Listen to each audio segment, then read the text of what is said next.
Hello students, welcome to our brand new lecture of portfolio theory and practice. ठीक है, तो ये chapter में हम लोग पोर्टफोलियो के रिगार्डिंग चीजें सीखेंगे। अब आपका पहला सवाल आएगा कि पोर्टफोलियो होता क्या है। ठीक है, तो आपने सुना होगा ना कि अमिताभ बच्चन का एक पोर्टफोलियो है 100 करोड़ का। ठीक है, शाहरुख खान का पोर्टफोलियो है 200 करोड़ का। तो ये पोर्टफोलियो का मतलब क्या होता है? तो पोर्टफोलियो एकदम सिंपल भाषा में बोला जाए तो पोर्टफोलियो का मतलब होता है कि जब कोई एक इंसान अपनी कमाई हुई रकम को अलग अलग जगह पे इन्वेस्ट करे, अलग अलग जगह पे इन्वेस्ट करे ताकि क्या हो सके, उसको रिटर्न्स मिल सके, उसी को हम क्या बोलते हैं? पोर्टफोलियो। ठीक है, अब पोर्टफोलियो हमारे सिलेबस का चैप्टर कैसा है? ठीक है, तो सबसे पहले बात, ये एकदम प्रैक्टिकल ओरिएंटेड चैप्टर है। इसमें आपको सम्स आएंगे, फॉर्मूलाज आपको लर्न करने पड़ेंगे। ठीक है, अब ये चैप्टर बहुत इजी है। अगर आप मेरे साथ रहे तो आपको फॉर्मूलेस मैं याद करवा दूंगा। ठीक है, क्योंकि हम लोग इतने सारे सम्स करेंगे क्लास में ही कि हमको फॉर्मूले रट जाएंगे, हमको जो टेबल्स बनाने हैं वो एकदम इजीली बन जाएंगे। ठीक है, तो स्टार्ट करते हैं। देखो, स्टार्टिंग का लेक्चर हमारे पहले एक या दो लेक्चर बहुत स्लो जाएंगे क्योंकि एक ये नया चैप्टर आया है। ये ना ही आपने इंटर में पढ़ा है, ना ही आपने इससे पहले फाउंडेशन में पढ़ा है। ठीक है, तो स्टार्ट करते हैं हम लोग। सबसे पहली बात, हम एक स्टोरी डिस्कस करेंगे। ठीक है, जिसमें हमारा मेन कैरेक्टर है और मेरा हीरो है मिस्टर ए। मिस्टर ए क्या है? हमारा हीरो। अब मिस्टर ए के पास क्या है? 10 करोड़ रुपए।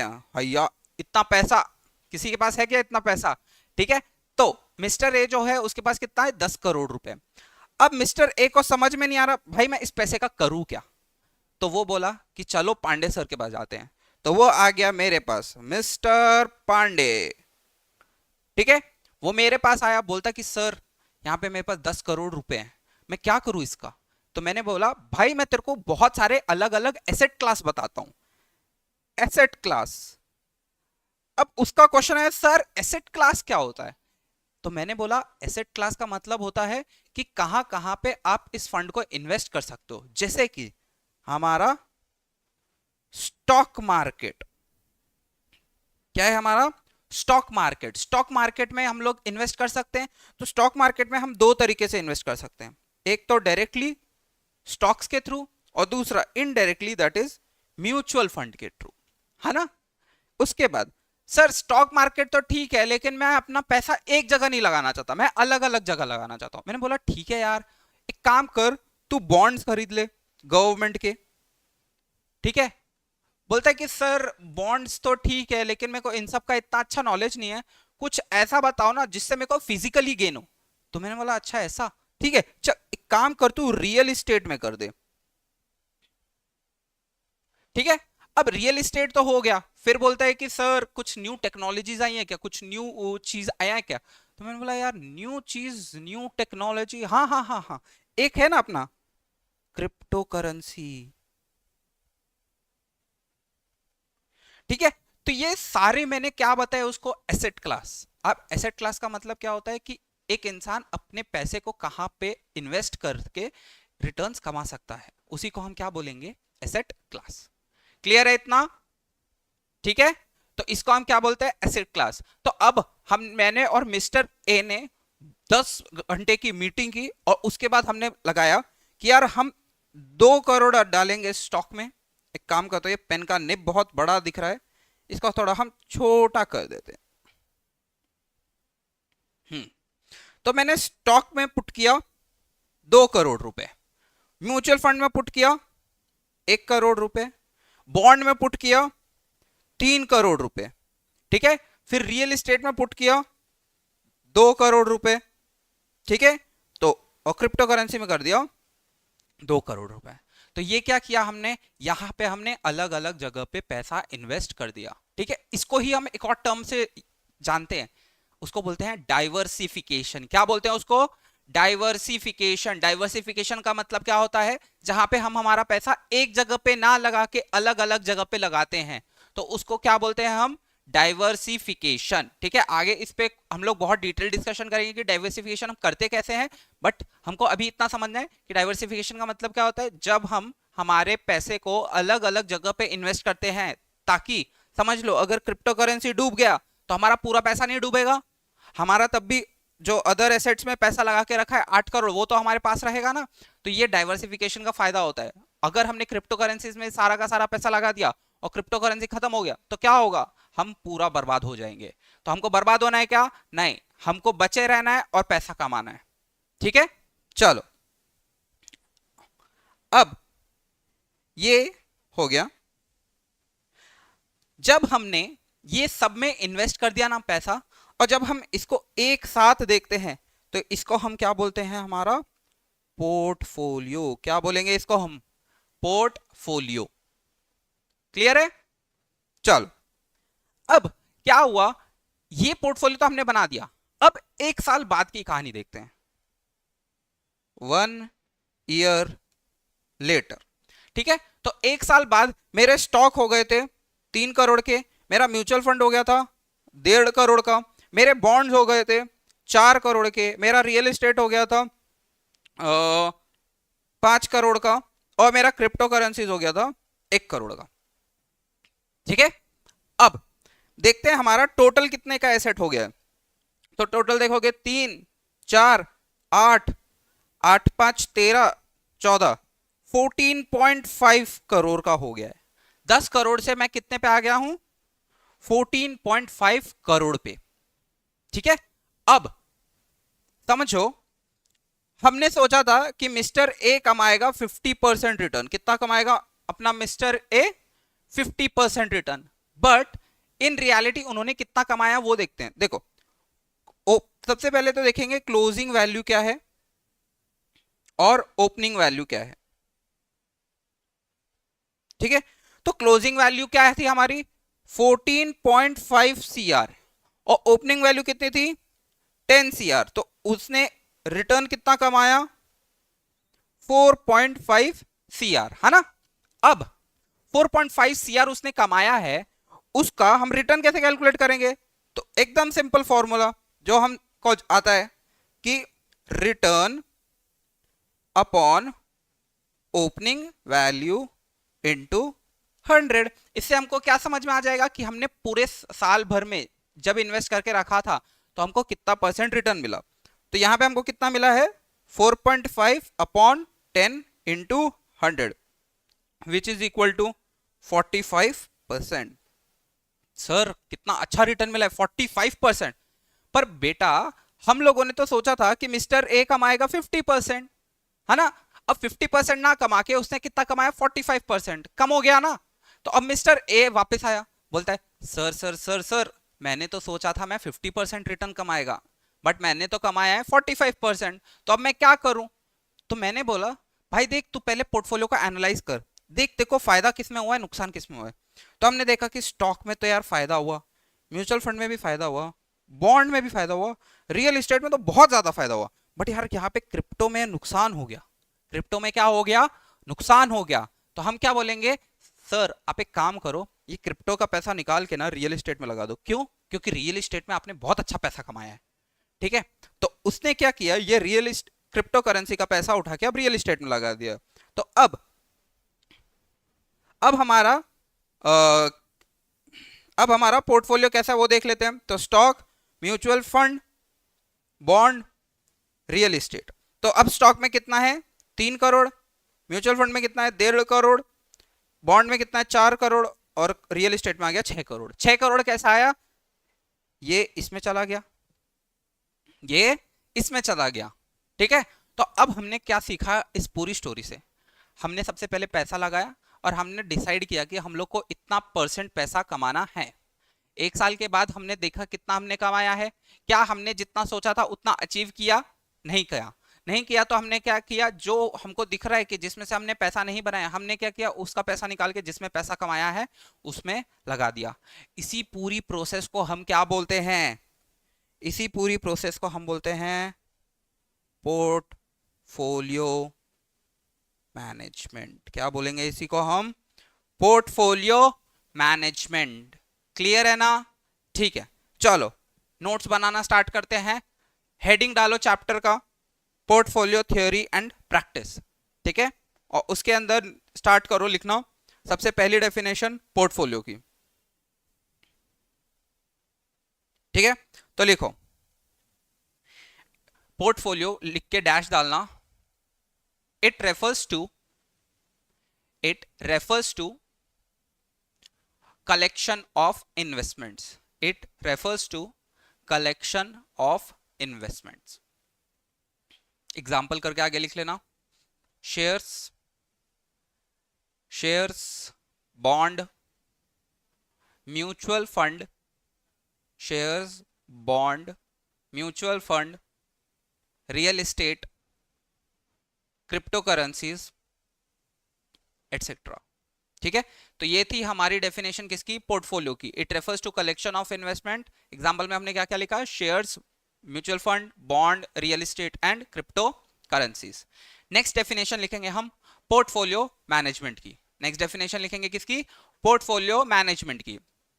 तो लिखना उसमें, it refers to, it refers to selection of securities, it refers to selection of securities and continuous shifting, and continuous shifting in portfolio, and continuous shifting in portfolio to optimize the return, to optimize the return at a given level of risk, at a given level of risk. ठीक है, तो portfolio और portfolio management की definition clear है ना हमारी story line के through. ठीक है, इतना पार्ट तो हो गया। अब हमको ये समझना है, हाँ हमको ये समझना है कि पोर्टफोलियो में अभी हम आगे क्या करेंगे।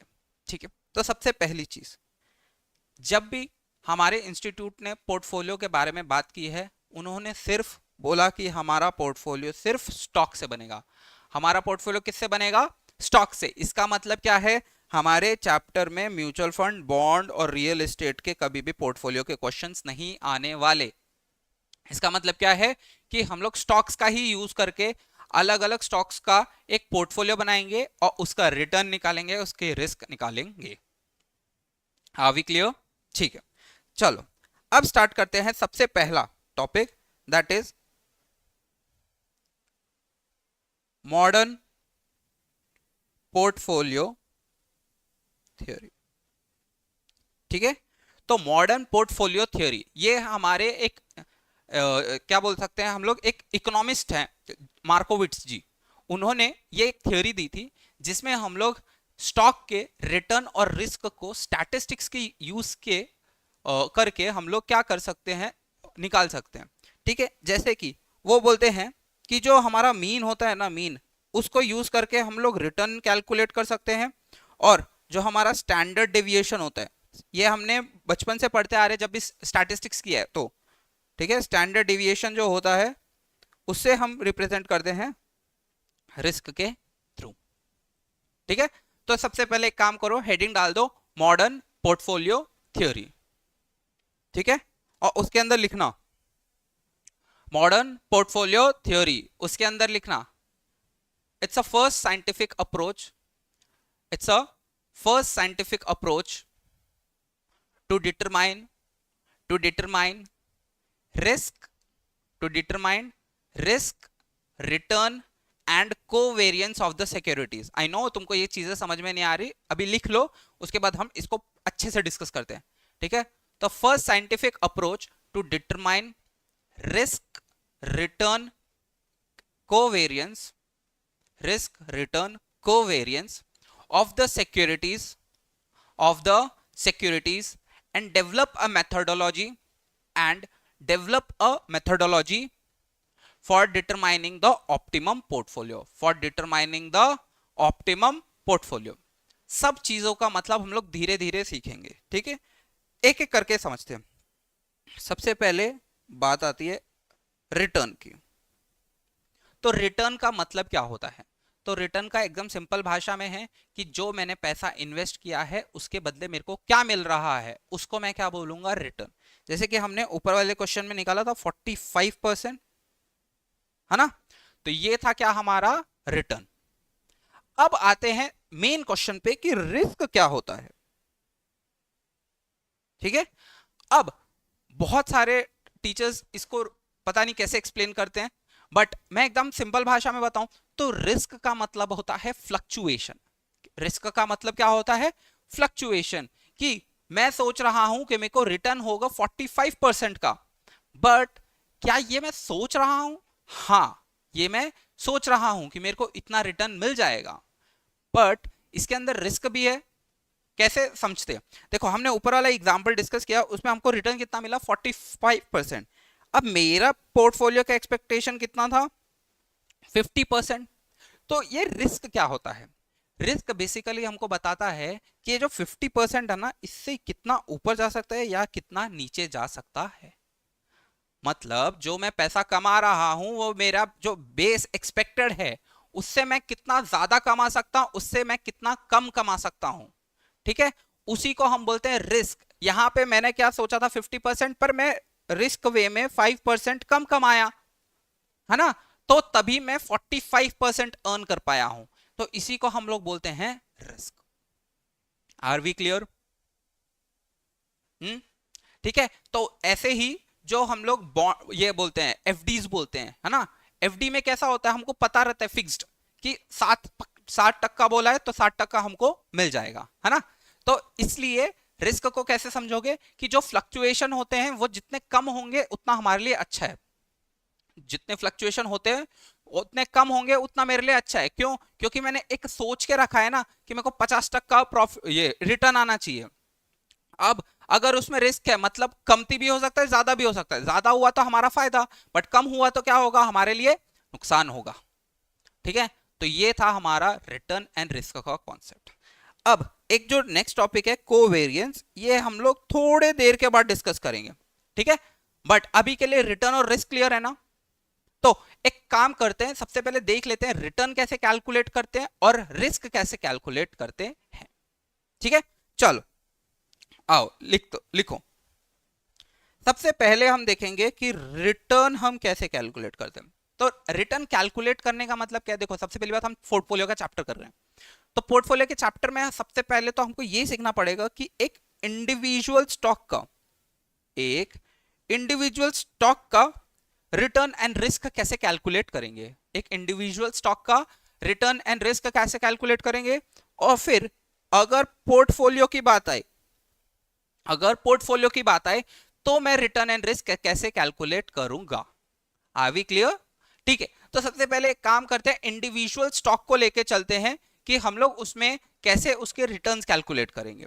तो रिटर्न्स कैलकुलेट करने के लिए ना, सबसे पहला तरीका जो हम लोग नॉर्मली फॉलो करते हैं, that is holding period return. अभी कुछ मत लिखो, मैं बोलूंगा तो लिखाएंगे, ठीक है। Holding period return. Holding period return नाम से क्या समझ में आ रहा है? होल्ड करने का मेरे को कितना रिटर्न मिलेगा, होल्ड करने का मेरे को कितना रिटर्न मिलेगा, उसको हम क्या बोलेंगे? Holding period return. ठीक है, तो एक काम करते हैं, एक एग्जांपल लेके चलते हैं। ठीक है, एक एग्जांपल लिख लो कि समझ लो ए बाय इन्फोसिस शेयर्स। ठीक है, ए बाय इन्फोसिस शेयर्स फॉर ₹200। ठीक है, उसके बाद ही रिसीव डिविडेंड ऑफ ₹50 पर share. Closing value of share is ₹300। ठीक है, तो हमारे एग्जाम्पल को एकदम आराम से पढ़ो। एक ए पर्सन है जिसने बाय किए इन्फोसिस के शेयर कितने में? ₹200 में, और उसके ऊपर उसको डिविडेंड कितना मिला? ₹50, और क्लोजिंग वैल्यू कितनी मिल गई हमको? ₹300। अब एकदम आराम से समझो, जब भी हम लोग होल्डिंग पीरियड रिटर्न निकाल रहे हैं ना, तो उसके दो पार्ट होते हैं। कितने पार्ट होते हैं? दो पार्ट। एक होता है हमारा कैपिटल अप्रिसिएशन। एक क्या होता है हमारा? Capital appreciation. कैपिटल अप्रिसिएशन का मतलब क्या होता है? जो मेरे स्टॉक को मैंने खरीदा है उसकी जो वैल्यू बढ़ी है उससे मेरे को कितना फायदा हुआ है, उसको हम क्या बोलते हैं, कैपिटल अप्रिसिएशन। ठीक है, 1 मिनट होल्ड करना गाइस।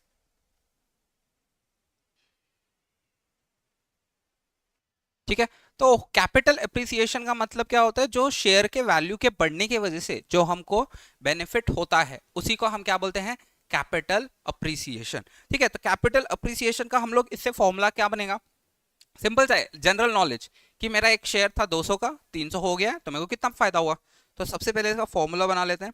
तो closing value minus opening value upon opening value into 100। Clear है, चलो वैल्यूज पुट करके देखते हैं क्या आ रहा है आंसर। तो 300 minus 200 upon 200 into 100, that is 100 upon 200 into 100 which will give us 50%। Clear है, और जो दूसरा होता है ना उसे बोलते हैं हम करंट यील्ड। करंट यील्ड का मतलब क्या होता है, जो स्टॉक की वैल्यू है उसके हिसाब से मेरे को डिविडेंड कितना मिला है।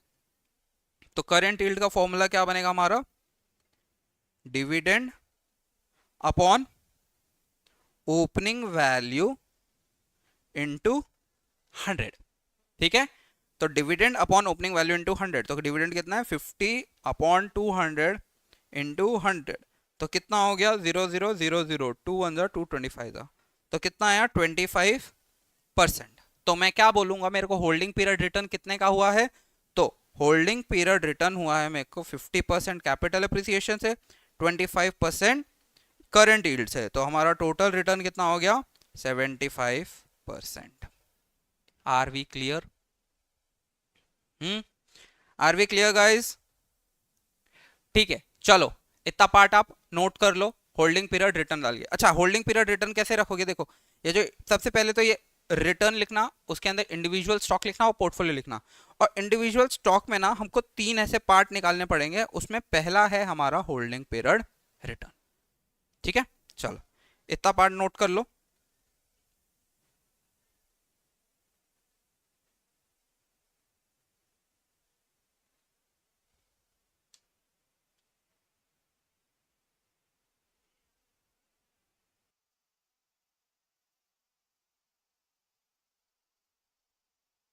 ठीक है, हो गया। अब देखो, हमको होल्डिंग पीरियड रिटर्न का तो मतलब समझ में आ गया। होल्डिंग पीरियड रिटर्न का मतलब क्या होता है, जहां पे हमको एक शेयर का ओपनिंग वैल्यू दिया है, उस शेयर का क्लोजिंग वैल्यू दिया है, और कुछ हमने डिविडेंड अर्न किया होगा, तो उसके बेसिस पे हमने क्या किया, होल्डिंग पीरियड रिटर्न कैलकुलेट कर लिया। ठीक है, क्या एक यही तरीका है? नहीं, अब हमको और 2 तरीके सीखने हैं। उसे ऐसा बोल सकते हैं हम लोग कि 1 मिनट, हाँ समझ लो, हमको एवरेज रेट ऑफ रिटर्न के बेसिस पे करना है। किसके बेसिस पे करना है, एवरेज रेट ऑफ रिटर्न के बेसिस पे। अब एवरेज रेट ऑफ रिटर्न क्या होता है वो समझो। देखो एवरेज, 1 मिनट,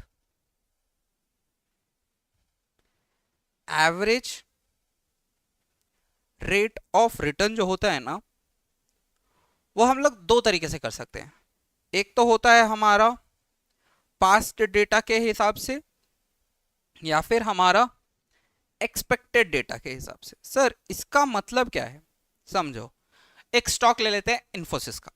अब इन्फोसिस के पिछले 5 साल के हमको रिटर्न देके रखे कि इस साल हम लोग 10 पर करेंगे, पिछले उससे 1 साल पहले हम लोग 15 किए हैं, उससे 1 साल पहले 20 किए हैं, ऐसा कुछ 5 साल का डेटा देके रखा है। अब पिछले 5 साल के डेटा पे हम लोग क्या एक एक्सपेक्टेड डेटा बना सकते हैं कि अगले साल हमको कितना रिटर्न मिलेगा, बना सकते हैं ना।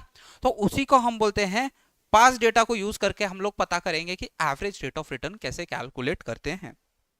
चलो एक सिंपल सा एग्जांपल लेते हैं।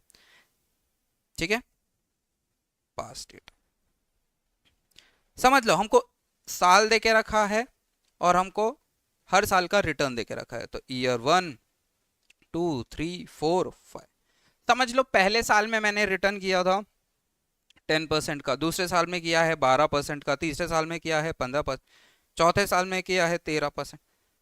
और आखिरी साल में किया है 20% का।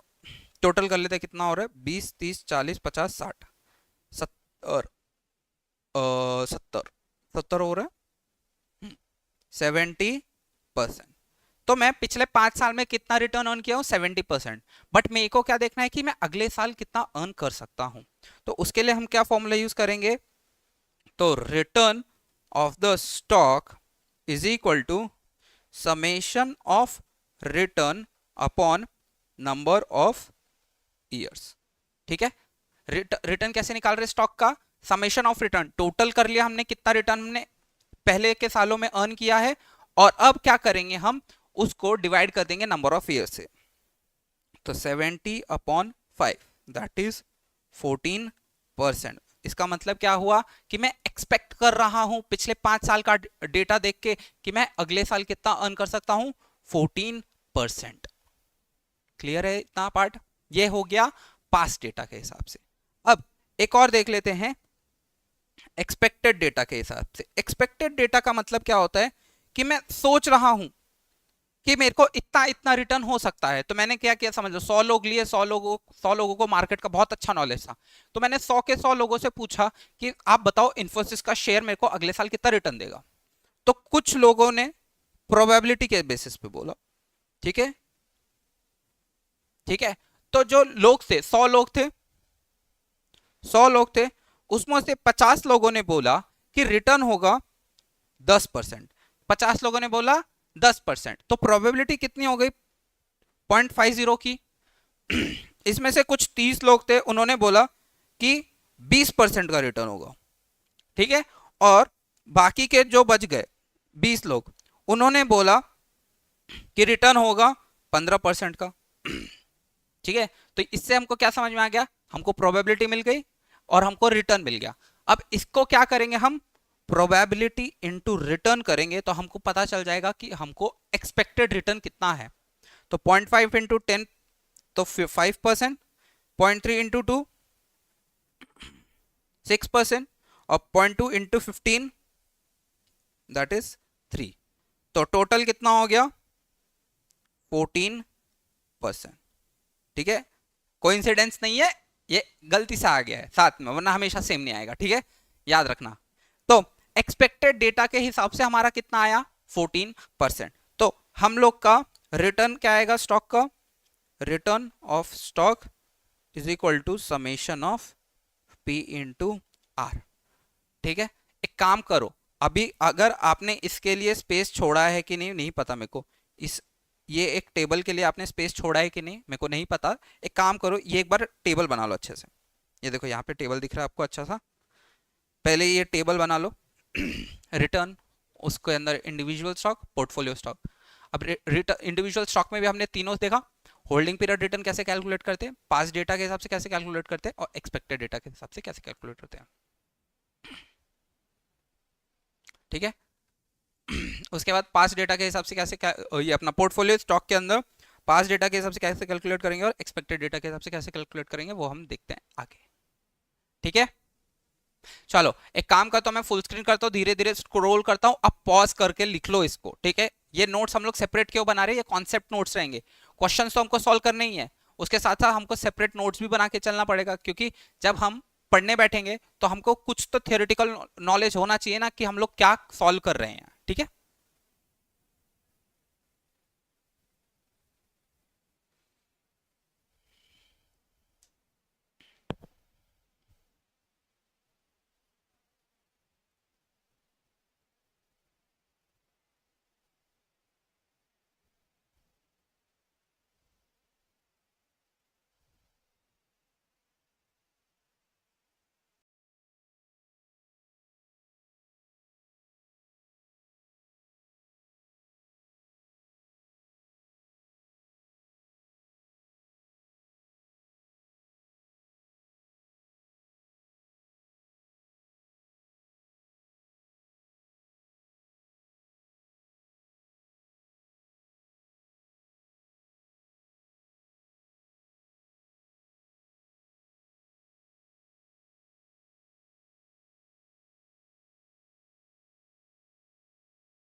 ठीक है, हो गया इतना लिख के। अब एक काम करो, ये जो दोनों एग्जांपल्स हमने सॉल्व किए हैं ना, एक्सपेक्टेड डेटा और पास डेटा का, ये आप नोट डाउन कर लो।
ठीक है, इतना पार्ट हो गया लिख के।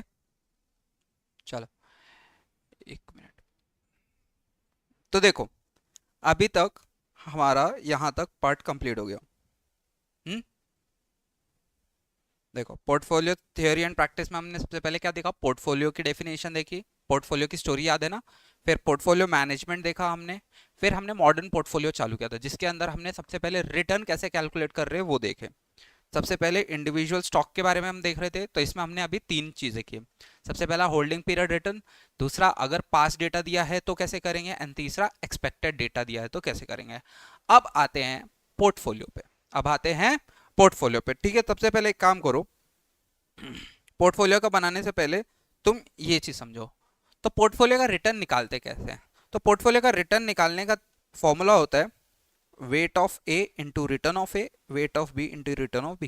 तो एकदम सिंपल सा समझो कि हम लोग दो स्टॉक में इन्वेस्ट कर रहे हैं, तो दोनों का वेट्स पहले कैलकुलेट करना है और दोनों के जो रिटर्न्स है उसका यूज करके हम लोग पोर्टफोलियो का रिटर्न निकालेंगे। अब इसको कैसे निकालना है वो समझते हैं। ठीक है, तो देखो, समझ लो, मिस्टर ए था जिसके पास 10 करोड़ रुपए थे। हमने उसको बोला भाई एक काम कर, तू इन्फोसिस में 6 करोड़ लगा और रिलायंस में 4 करोड़ लगा। तो इन्फोसिस में 6 करोड़ लगा और रिलायंस में 4 करोड़ लगा। अब इन्फोसिस में अगर वह इन्वेस्ट करेगा तो उसको मिलेगा 15% रिटर्न, और रिलायंस में इन्वेस्ट करेगा तो उसको मिलेगा 10% रिटर्न। तो सबसे पहले क्या करना है, हमको वेट्स निकालने हैं। तो वेट्स कैसे निकालते हैं, तो अगर तुम देखोगे इन्फोसिस में उसने 6 करोड़ लगा दिए अपने 10 करोड़ में से, है ना, तो उसका वेट कितना हो गया, 0.60। और वहीं पे रिलायंस में उसने 4 करोड़ लगा दिए अपने 10 करोड़ में से, तो उसका वेट कितना हो गया, 0.40। तो इसको हम क्या बोलते हैं, वेट्स। ठीक है, तो अब रिटर्न कैसे निकालेंगे पोर्टफोलियो का, तो return of the portfolio is equal to weight of A into return of A plus weight of B into return of B, which is equal to 0.6 multiply by 15 plus 0.4 multiply by 10। तो कितना आ रहा है, तो सबसे पहले 0.6 multiply by 15 कर लेते हैं तो आ रहा है 9, और 0.4 इंटू 10 करेंगे तो कितना आएगा 4, विच इज इक्वल टू 13%। ठीक है, तो ये पोर्टफोलियो का मेरे को रिटर्न कितना मिलेगा, 13%। ठीक है, चलो इतना पार्ट नोट कर लो। अच्छा, सबसे पहले एक काम करो, ये तुम पहले इसकी थियोरी कॉपी करो। ठीक है, तो पोर्टफोलियो रिटर्न का फॉर्मूला लिख लिया। अब उसमें हम लोग पास डेटा अगर आया तो कैसे करेंगे, और एक्सपेक्टेड डेटा आया तो कैसे करेंगे। ठीक है, अभी के लिए आप ये नोट डाउन करके रख लो। कहां तक आप नोट डाउन करोगे, इतना नोट करना है। ठीक है, आप इतना नोट डाउन कर लो, उसके बाद क्या करेंगे, हम सबके क्वेश्चंस देखेंगे। ठीक है, चलो।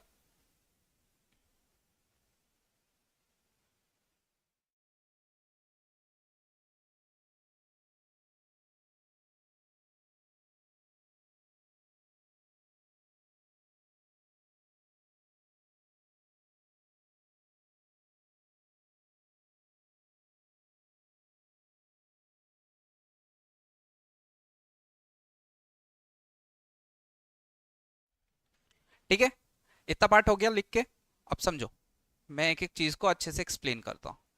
क्या होता है, जब भी क्वेश्चन आता है तो पास डेटा का क्वेश्चन है कि एक्सपेक्टेड डेटा का क्वेश्चन है, उसको एकदम सिंपली समझ लो।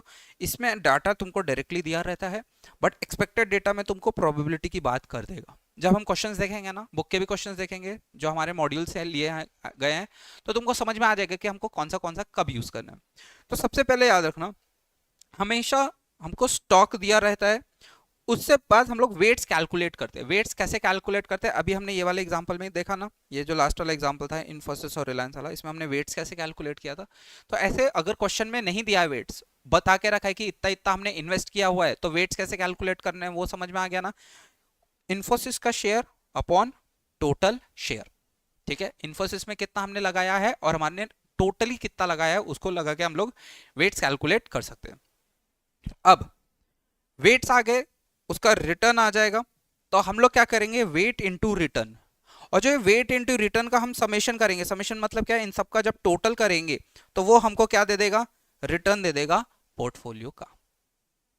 इतना पार्ट क्लियर है। वैसे ही अगर एक्सपेक्टेड डेटा दिया हुआ है, तो एक्सपेक्टेड डेटा के केस में ना सबसे पहले हम लोग इंडिविजुअल स्टॉक वाले में जाएंगे। क्यों? क्योंकि एक्सपेक्टेड डेटा से पहले हम रिटर्न निकालेंगे पोर्टफोलियो का क्या होगा। तो समझ लो, अगर हमको देके रखा है प्रोबेबिलिटी, एक ए का रिटर्न एक बी का रिटर्न, तो सबसे पहले हम क्या करेंगे, probability into return of A, probability into return of B. तो उसका जब हम इन सब का टोटल करेंगे तो हमको क्या मिल जाएगा, हमको मिल जाएगा रिटर्न ऑफ ए एक्सपेक्टेड कितना है और रिटर्न ऑफ बी एक्सपेक्टेड कितना है। उसके बाद सेम चीज फॉलो करेंगे, स्टॉक कौन सा है, उसका वेट कितना है, उसका रिटर्न कितना एक्सपेक्टेड है, और वेट इनटू रिटर्न। और जब वेट इनटू रिटर्न का हम टोटल कर लेंगे तो हमको क्या मिल जाएगा, रिटर्न ऑफ द पोर्टफोलियो। इतना पार्ट क्लियर है। चलो ठीक है, आ जाओ, एक काम करते हैं, एक छोटा सा एग्जांपल लेते हैं। ठीक है, पास डेटा का एक एग्जांपल लेते हैं। ठीक है, समझ लो, हमको क्या बोला गया है, हमको बोला गया है कि हम ये स्टॉक्स में इन्वेस्ट करेंगे। ठीक है, इन्फोसिस, रिलायंस, एचडीएफसी और एयरटेल। ठीक है, और इसमें हमको देके रखा है कि हम लोग कितना कितना इन्वेस्टमेंट करेंगे। ठीक है, तो इन्फोसिस में देके रखा है 3 करोड़, रिलायंस में देके रखा है 2 करोड़, एचडीएफसी में देके रखा है 4 करोड़ और एयरटेल में देके रखा है 1 करोड़। ठीक है, अब हमको क्या करना है, इन्वेस्टमेंट देके रखा है, उसके बेसिस पे हम क्या निकालेंगे, सबसे पहले वेट्स निकालेंगे। तो वेट्स निकाल लेते हैं। तो वेट्स कैसे आएगा, तो पहले वाले का इसका पहले टोटल कर लो, कितना आ रहा है 10 करोड़। तो पहले इन्फोसिस का कितना शेयर है 3 crore, divided by total amount कितना इन्वेस्ट किया 10 करोड़, तो कितना आ गया 0.30। दूसरा करेगा 0.20, इस थर्ड वाले का 0.40 एंड लास्ट वाले का 0.10। एक बार वेट्स आ गए, तो अब हम क्या देखेंगे, रिटर्न्स क्या है। तो रिटर्न समझ लो, पहले वाले का बोल के रखा है 10%, दूसरे वाले का बोल के रखा है 20%, तीसरे वाले का बोल के रखा है 30% एंड चौथे वाले का बोल के रखा है 25%। ठीक है, अब वेट्स भी है हमारे पास रिटर्न्स भी है, तो हम क्या करेंगे नेक्स्ट, वेट इनटू रिटर्न। ठीक है, तो वेट इनटू रिटर्न करेंगे तो हमको क्या समझ में आ जाएगा कि हम लोग का पोर्टफोलियो का रिटर्न कितना है। तो 0.5 0.3 इंटू 10 3, 0.2 इंटू 20 4, 0.4 इंटू 30 12, 0.10 इंटू 25 2.5। ठीक है, तो इसका टोटल कर लेते हैं, तो कितना आ रहा है 3 4 7 19 20 21 21.5%। ठीक है, तो इतना हमारा रिटर्न आ गया। ठीक है, एक मिनट देना, इसमें हम लोग टेबल बना लेते हैं इसका।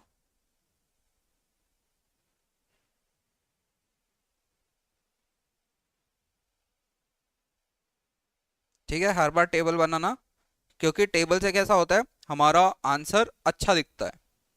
ठीक है, एंड टू एंड प्रेजेंटेशन अच्छा करोगे तो टीचर भी खुश होगा, टीचर मार्क्स भी अच्छे देगा। मेरी बात नहीं कर रहा हूँ, चेकर की बात कर रहा हूँ। ठीक है, ठीक है, तो पास डेटा के हिसाब से रिटर्न कैसे कैलकुलेट करना है समझ में आ गया ना। तो हम लिखते हैं यहाँ पे, return of the portfolio is equal to summation of weight into return, that is 21.5%। Clear है। पास डेटा के हिसाब से कैसे कैलकुलेट किया, चलो एक काम करो, अगर ऊपर वाला एग्जांपल भी अगर तुमको नोट करना है तो पहले ऊपर वाला एग्जांपल नोट कर लो, ठीक है। ऊपर वाला एग्जांपल पहले नोट कर लो, फिर मैं पास डेटा वाला भी दिखा देता हूँ।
ठीक है, हो गया।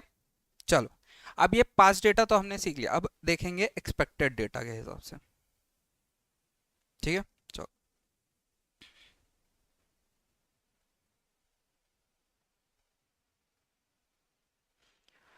अब एक काम करो, समझ लो हम एक पोर्टफोलियो बनाने वाले हैं इन्फोसिस का, जिसमें हम 50% पुट करेंगे, और दूसरा रिलायंस का, जिसमें हम 50% पुट करेंगे। और इनका हमको रिटर्न डायरेक्टली नहीं दिया है, हमको बोला है कि उसकी प्रोबेबिलिटी देके रखी है, उससे तुम पहले रिटर्न्स निकालो। तो समझ लो हमको प्रोबेबिलिटी देके रखी है, रिटर्न ऑफ इन्फोसिस देके रखा है, और रिटर्न ऑफ रिलायंस देके रखा है। समझो प्रोबेबिलिटी है 0.5, 0.3, 0.2, ठीक है। रिलायंस इन्फोसिस का कितना होगा, समझ लो 10%, 20%, 15%। उसके बाद इसका 15%, 10% एंड 20%, ठीक है। तो ये डेटा हमको दिया हुआ है,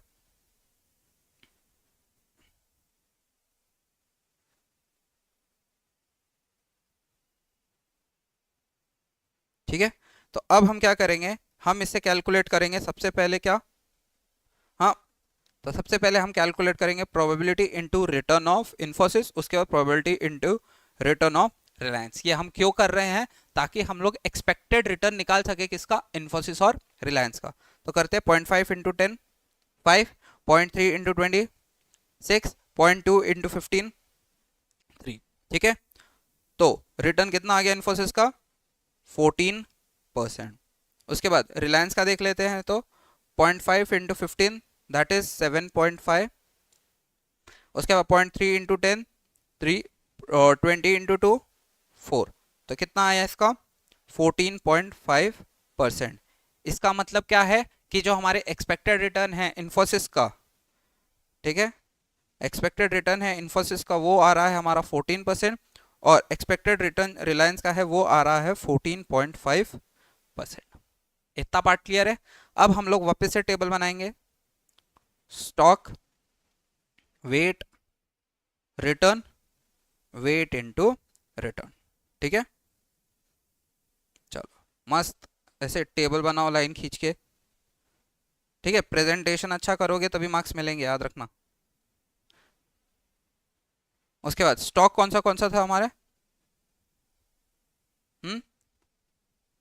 इन्फोसिस और रिलायंस। इन्फोसिस का वेट कितना था, 0.5, 0.5।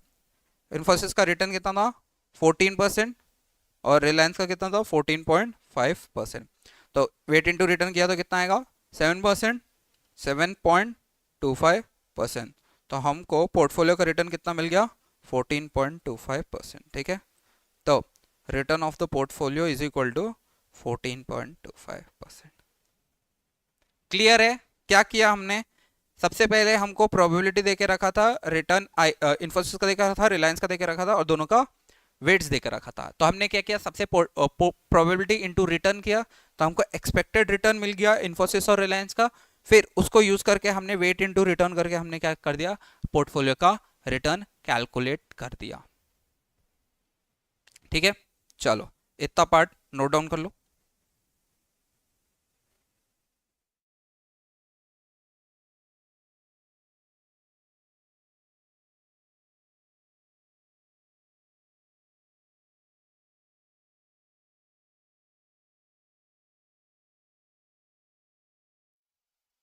ठीक है, इतना पार्ट क्लियर है अभी तक? अभी तक हमने क्या किया वो एक बार गो थ्रू कर लेते हैं। हम लोगों ने मेनली रिटर्न कैसे कैलकुलेट करते हैं वो देख लिया। सबसे पहले हमने क्या देखा, होल्डिंग पीरियड रिटर्न के थ्रू कैसे कैलकुलेट करते हैं एक रिटर्न, फिर पास डेटा का यूज करके सीखा, फिर एक्सपेक्टेड डेटा यूज करके देखा। वैसे ही पोर्टफोलियो स्टॉक में भी हमने पास डेटा और एक्सपेक्टेड डेटा का हिसाब से सीख लिया। तो टोटल अभी तक हमने कितने 6 एग्जांपल्स कर लिए। सबसे पहले एक एचपीआर का किया था हमने, फिर एक पास डेटा का, फिर एक एक्सपेक्टेड डेटा का, फिर पोर्टफोलियो स्टॉक का एक हमने छोटा सा एग्जाम्पल किया था जिसमें हमने इन्फोसिस और रिलायंस में पुट किए थे कैसे हम लोग उसका निकालते हैं। तो वो हमने एक फॉर्मूला किया था, return of portfolio is equal to weight of A into return of A plus weight of B into return of B. उसके बाद हमने पास डेटा के हिसाब से देख लिया था और एक्सपेक्टेड डेटा के हिसाब से देख लिया था। तो अब क्या करेंगे, अब हम लोग इंस्टीट्यूट ने जो क्वेश्चंस दिए हैं उसकी हम लोग थोड़ी सी प्रैक्टिस करते हैं। तो आ जाओ, ठीक है, ये है हमारी बुक। ठीक है, प्रणव चार्ट अकेडमी के थ्रू आएगी। यहाँ पे आपको मेरा भी नाम दिख जाएगा, सीए सिद्धिनाथ पांडे। ठीक है, तो सबसे पहले आ जाते हैं क्वेश्चन नंबर 1 पे। ठीक है, तो mister Amit bought 10 shares of TCS for ₹30,050। ये जो 10 शेयर्स बाई के हमने कितने के किए, ₹30,050 की। ये एक शेयर का दाम है या 10 शेयर का नाम है? क्या दिख रहा है तुमको? Mr. Amit bought 10 shares of TCS on 1st April for 30,050। ये है हमारे 10 शेयर्स का। ठीक है, the company paid a dividend of ₹30 पर शेयर। अब ये किसकी बात कर दिया, पर शेयर की। ठीक है, उसके बाद the value of the stock at the end was 34,280। ये भी किसकी बात कर दिया, 10 शेयर की। Calculate the holding period yield. हमको क्या निकालना है, होल्डिंग पीरियड यील्ड। तो एक काम करो, नोटबुक में आओ, लिखो क्वेश्चन नंबर 1 पेज नंबर। अच्छा, ये पेज नंबर वाला सिस्टम क्या है वो समझा देता हूँ। हम लोग पेज नंबर वाला हमेशा फॉलो करेंगे। यहाँ पे पेज नंबर आएगा कौन सा, जो क्वेश्चन बुक पे पेज नंबर है, और यहाँ पे आएगा हमारा पेज नंबर जो हमारे आंसर बुक, मतलब जो हमारी नोटबुक है उसका यहाँ पे आएगा। ठीक है, अब सबसे पहली बात हमको क्या कैलकुलेट करना है क्वेश्चन नंबर 1 में, होल्डिंग पीरियड यील्ड। ठीक है, तो होल्डिंग पीरियड यील्ड कैलकुलेट करते टाइम हमेशा याद रखना, जो हम लोग क्लोजिंग वैल्यू, ओपनिंग वैल्यू और जो डिविडेंड है ये हमेशा सेम रहना चाहिए, हमेशा सेम रहना चाहिए। सेम रहना चाहिए इन द सेंस इसका जो बेस होता है वो हमेशा सेम रहना चाहिए। जैसे कि यहाँ पे क्लोजिंग वैल्यू कितनी बोल दी है, 34,280 रुपीज, 34,280। ये कितने का है, 10 शेयर का। ओपनिंग वैल्यू कितनी थी, 30,050 का, सो रुपीज 30,050 की। ठीक है, ओपनिंग वैल्यू। और जो हमको डिविडेंड दिया है वो कितना दिया है, ₹30 पर शेयर। ये दिया हुआ है ₹30, ये दिया है एक शेयर का। तो समझो हमेशा ये तीनों वैल्यूज ना इनके बेस सेम रहना चाहिए। तो क्या कर सकते हैं हम लोग, क्लोजिंग ओपनिंग वैल्यू को पर शेयर पे ला सकते हैं, या फिर डिविडेंड को हम क्या कर सकते हैं 10 शेयर पे लेके आ सकते हैं। तो कौन सा बेटर लग रहा है, तो बेटर लग रहा है कि डिविडेंड को हम लोग 10 शेयर्स पे लेके जाएं। तो एक काम करते हैं, अगर 30 रुपए एक शेयर पे है तो टोटल डिविडेंड कितना आएगा? तो total dividend is equal to ₹30 into 10, that is ₹300। ठीक है, तो अब ये 30 शेयर का हो, सॉरी 10 शेयर का हो गया। अब क्या करेंगे? होल्डिंग पीरियड यील्ड निकालते हैं। तो सबसे पहले होल्डिंग पीरियड यील्ड निकालने के लिए क्या निकालेंगे? Capital appreciation. क्या निकालेंगे? Capital appreciation. कैपिटल अप्रिसिएशन का फॉर्मूला क्या बताया था मैंने, याद है? Closing value minus opening value upon opening value into 100, है ना? तो यहाँ पे क्लोजिंग वैल्यू कितनी है? 34,280 माइनस 30,050 अपॉन 30,050 इंटू 100। चलो कैलकुलेटर पे करो मेरे साथ में। 34,280 minus 30,050 divided by 30,050 into 100, that is 14.08%। 14.08% सबका आया ना? उसके बाद हम क्या निकालेंगे? Current yield. करंट यील्ड, तो करंट यील्ड का फॉर्मूला क्या बताया था? Dividend upon opening value into 100, that is 300 upon 30,050 into 100। तो क्या आ रहा है answer? 300 divided by 30,050 into 100, that is 0.99%। कितना आ रहा है? 0.99%। तो holding period yield is equal to capital appreciation, capital appreciation plus current yield. ठीक है, तो कैपिटल अप्रिसिएशन कितना था? 14.08% plus 0.99%, that is 15.07%। Are we clear? याद है ये हमने पहला एग्जांपल सॉल्व किया था, उसी के सेम जैसा था। न्यू चेंज क्या आया था कि हमारा बेस अलग था, तो हमने क्या किया था? बेस सेम किया था, उसके बाद हमने आंसर निकाला है। क्लियर है ना? चलो आप लोग नोट डाउन कर लो।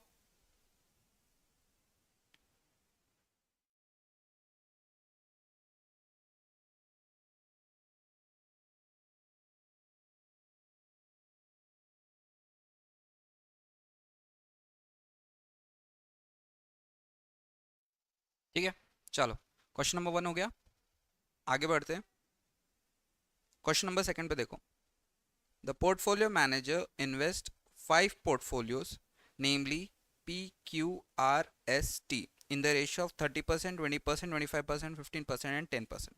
तो ये क्या हो गया? ये इसके वेट्स हो गए। अब आगे क्या बोला है? रेस्पेक्टिव रिटर्न्स दे के रखे। तो अगर तुम देखोगे तो ये वेट्स दिया है और तुमको रिटर्न दे के रखा है, मतलब ये कौन सा वाला है? ये पास्ट डेटा वाला है। ठीक है, तो एक काम करते हैं, स्टार्ट करते हैं। यहाँ पे लिखना question number 2, page number same तरीके से। अब हमको क्या क्या दिया हुआ है? हमको दिया हुआ है वेट्स और रिटर्न। तो हम क्या करेंगे? सबसे पहले तो पोर्टफोलियो लिखेंगे, फिर लिखेंगे क्या? वेट्स, और उसके बाद रिटर्न। ठीक है, टेबल बना लेते चलो।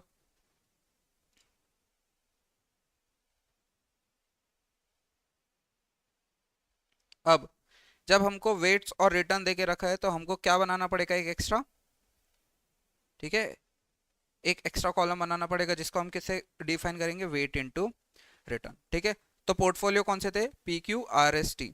ठीक है, तो PQRST। ठीक है, उसमें कितना था? 30, 20, 25, 15। 30, 20, 25, 15, उसके बाद 10 लास्ट। ठीक है, क्लियर दिख रहा है ना? हाँ। रिटर्न क्या क्या था? 12, 14 माइनस 20, 12%, 14% माइनस 20, 10% एंड 9%। अब क्या करोगे? अब देखो, अभी वेट्स भी हमारा परसेंटेज में, रिटर्न भी हमारा परसेंटेज में, तो अगर तुम मल्टीप्लाई करने जाओगे तो कितना आ रहा है? 30 × 12, दैट इज 360। कितना आ रहा है? 360। बट ये हमारा एक्चुअल में आंसर गलत आएगा। क्यों? क्योंकि हमारा वेट हमेशा किस में होता है? पॉइंट में होता है, डेसिमल में होता है। तो क्या करना, हमेशा इस वेट को ना, जब भी यहां पे हम लोग मल्टीप्लाई करेंगे तो क्या करना, वेट अपॉन 100 इंटू रिटर्न करना। तो 30 मतलब कितना होगा? 0.3। तो 0.3 multiply by 12, that is 3.60। Next 20 into 14, that is 2.80। Next 0.25 multiply by 20, that is 5। Minus में लेना क्योंकि -20 बोला हुआ है। Next 15 into 10, that is 1.50। And lastly 10 into 9, that is 9। ठीक है, 0.9, 0.9। Are we clear? ठीक है, तो अब इसका जब टोटल कर लोगे तो क्या मिलेगा? Summation W into R. तो कितना आ रहा है? 3.6 प्लस 2.8 माइनस 5 प्लस 1.5 प्लस 0.9। ठीक है, तो कितना आ रहा है? 3.80। ठीक है, तो पोर्टफोलियो का रिटर्न कितना आएगा? तो लिखना ऐसे, return of portfolio is equal to summation of W into R which is equal to 3.80। Clear है? इजी है। देखो, हमने जो पहले 5-6 एग्जांपल्स किए हैं ना, उसी के बेसिस पे क्वेश्चन सॉल्व होने वाले हैं। ठीक है, तो अगर आप, जब मैं एग्जांपल सॉल्व करा रहा हूं ना, आप ध्यान रखोगे तो आप ये क्वेश्चंस बहुत स्मूथली सॉल्व कर पाओगे। ठीक है, चलो आप नोट डाउन कर लो इसको।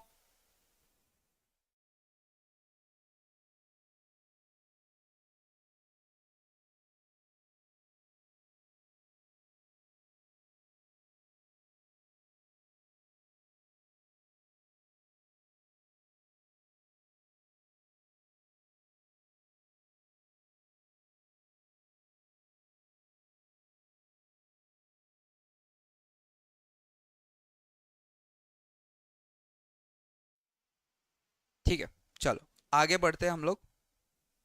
नेक्स्ट क्वेश्चन देखते हैं। नेक्स्ट क्वेश्चन क्या बोला है? Calculate the return of the portfolio which has 60% invested in TCS. ठीक है, तो टीसीएस का वेट कितना हो जाएगा? 0.60। ठीक है, and rest in RIL. RIL मतलब रिलायंस इंडस्ट्री लिमिटेड। तो कितना आएगा? 0.40। द प्रोबेबल रिटर्न आ गया। प्रोबेबल, प्रोबेबल मतलब कौन सा वाला यूज करेंगे? एक्सपेक्टेड डेटा वाला, याद रखना। Different conditions of the economy as follows. तो हमको देके रखा है प्रोबेबिलिटी, रिटर्न ऑफ टीसीएस और रिटर्न ऑफ आरआईएल। तुमको याद होगा हमने नोट्स देखे थे, तो नोट्स में हम लोगों ने सबसे पहले क्या बोला था? याद है? सबसे पहले हम लोग एक्सपेक्टेड रिटर्न निकालेंगे और उसका यूज करके फिर पोर्टफोलियो का रिटर्न निकालेंगे। ठीक है, तो आ जाओ स्टार्ट करते हैं। क्वेश्चन नंबर 3, पेज नंबर जरूर मेंशन करते रहना। ठीक है, सबसे पहले हम क्या बनाएंगे? इकोनॉमी। ठीक है, उसके बाद प्रोबेबिलिटी ब्रैकेट में P, उसके बाद रिटर्न ऑफ टीसीएस और उसके बाद रिटर्न ऑफ रिलायंस। ठीक है, इकोनॉमी क्या क्या थी? ग्रोथ, स्टेबल, रिसेशन, शॉर्ट में लिख देते हैं उसको GSR। उसके बाद प्रोबेबिलिटी कितनी है? 50-40-10। देखो 50-40-10 अगर आपको ऐसे लिखना है ऐसे लिखो। मैं रिकमेंड करूंगा इसको हमेशा डेसिमल में लिखो। ठीक है, ताकि मल्टीप्लाई करना गलत ना हो। ठीक है, 16 12 माइनस 6, 16 12 माइनस 6 एंड रिलायंस का 12 14 माइनस 2, 12 14 माइनस 2। चलो टेबल बना लेते हैं। देखो टेबल बनाओगे तो आंसर अच्छा दिखेगा, तभी तुम्हारा टीचर तुमको मार्क्स देगा।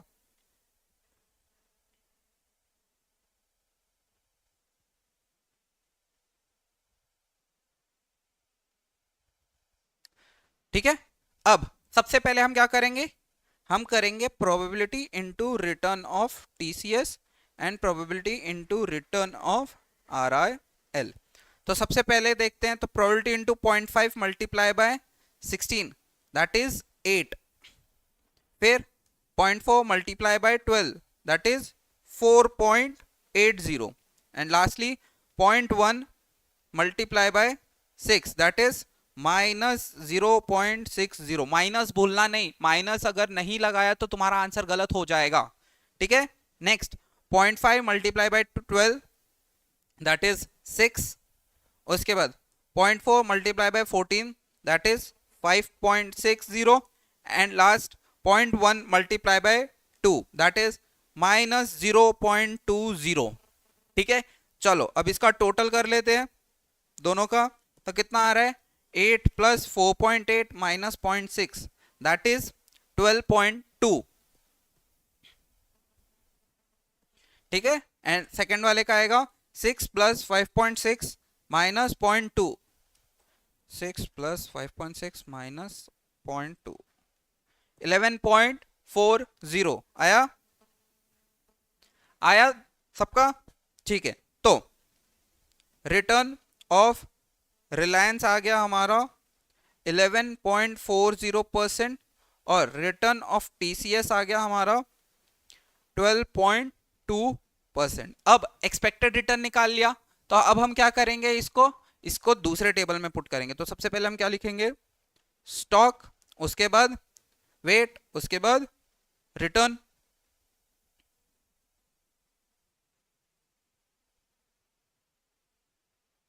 ठीक है। चलो टेबल बनाते हैं सबसे पहले तो।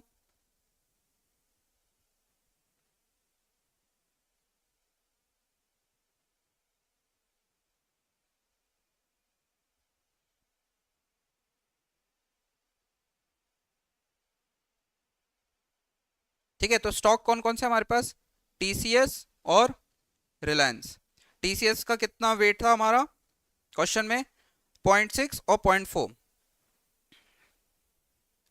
ठीक है। और रिटर्न कितना आया, टीसीएस का हमारा आया 12.20% और रिलायंस का आया है 11.40%, ठीक है। चलो मल्टीप्लाई करते हैं, तो 0.6 मल्टीप्लाई बाय 12.2 दैट इज 7.32%। उसके बाद 11.4 मल्टीप्लाई बाय 0.4 दैट इज 4.56%। दोनों का टोटल कर लो तो कितना आ रहा है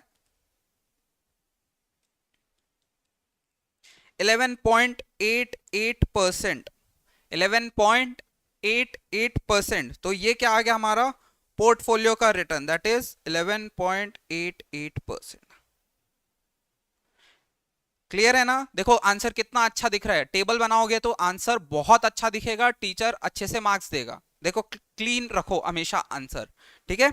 तो देखो वापस डिस्कशन कर लेते हैं। हमको इकोनॉमी दी हुई थी, प्रोबेबिलिटी दी थी और रिटर्न देके रखा था दो स्टॉक का, टीसीएस और रिलायंस का। तो सबसे पहले हमने क्या किया, प्रोबेबिलिटी का यूज करके रिलायंस और टीसीएस का एक्सपेक्टेड रिटर्न निकाला। उसके बाद जो क्वेश्चन में वेट्स देके रखे थे, उन वेट्स का यूज करके हमने क्या किया, हमने पोर्टफोलियो का रिटर्न कैलकुलेट कर लिया, ठीक है। इतना पार्ट क्लियर है। चलो नोट डाउन कर लो।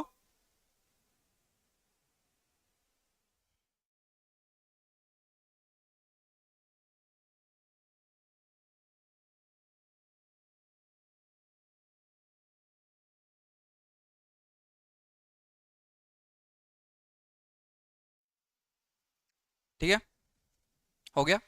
चलो आगे बढ़ते हम लोग, क्वेश्चन नंबर 4 देखते हैं।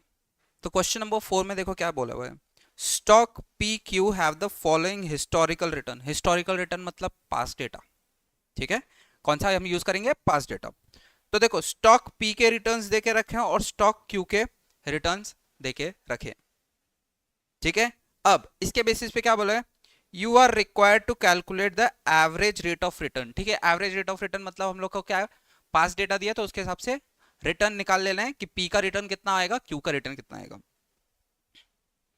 Assuming that someone held portfolio consisting of 50% of the stock and 50% of the stock Q, ठीक है। अगर P का स्टॉक हमने 50% होल्ड करके रखा है और Q का 50% होल्ड करके रखा है, तो पोर्टफोलियो का रिटर्न कितना आएगा, ठीक है। चलो स्टार्ट करते हैं हम लोग सॉल्व करना।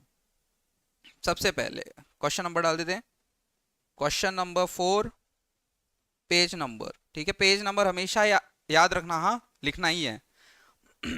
सबसे पहले ईयर लिख देते हैं, उसके बाद रिटर्न ऑफ पी कर देते हैं, फिर रिटर्न ऑफ क्यू कर देते हैं।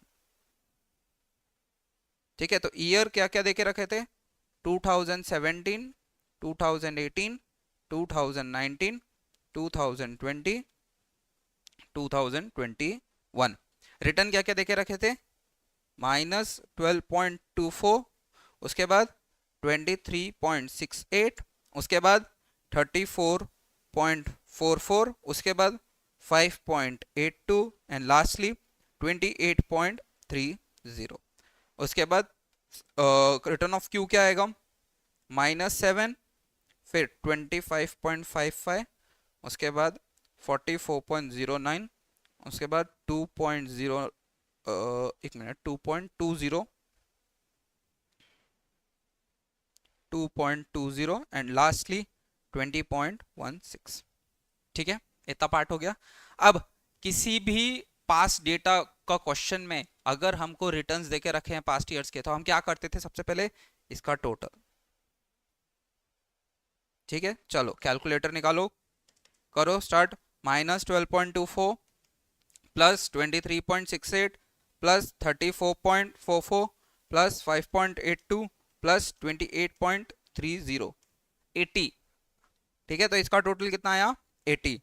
सेकंड क्यू का निकालते हैं, तो -7 plus 25.55 plus 44.09 plus 2.20 plus 20.16, that is 85। ठीक है, तो P का रिटर्न और Q का रिटर्न कैसे निकालेंगे, तो return of P is equal to summation of RP upon N, that is 80/5, which is equal to 16%। कितना आ गया, 16%। उसके बाद अगर हमको नेक्स्ट देके रखा है Q का रिटर्न निकालना है, तो R ऑफ Q निकालेंगे, तो summation of RQ upon N which is equal to 85/5। तो कितना आ रहा है, 85 डिवाइडेड बाय 5, दैट इज 17%। ठीक है, तो ये हमारा फर्स्ट पार्ट हो गया है जहां पे हमको पास्ट डेटा के हिसाब से रिटर्न कैलकुलेट करना था। ठीक है, चलो इसको टेबल के अंदर पुट कर देते हैं। ठीक है, टेबल बनाना जरूरी है।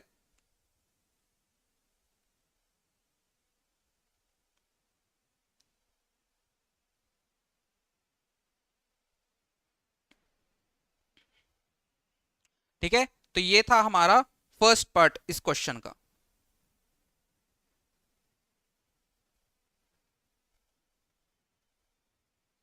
अब आ जाते हैं हम लोग इसके सेकंड पार्ट पे। सेकंड पार्ट में क्या बोला है, एक मिनट, सेकंड पार्ट में क्या बोला था हमको, assuming that someone hold a portfolio of consisting 50% of the stock P and stock Q, what would be the average return of the portfolio। Portfolio का भी एवरेज रिटर्न निकालना है, तो सबसे पहले क्या करेंगे, स्टॉक लिखेंगे, वेट लिखेंगे, रिटर्न लिखेंगे, और क्या करेंगे इसके बाद, बताओ बताओ बताओ, वेट इनटू रिटर्न, राइट। चलो टेबल बना लेते हैं।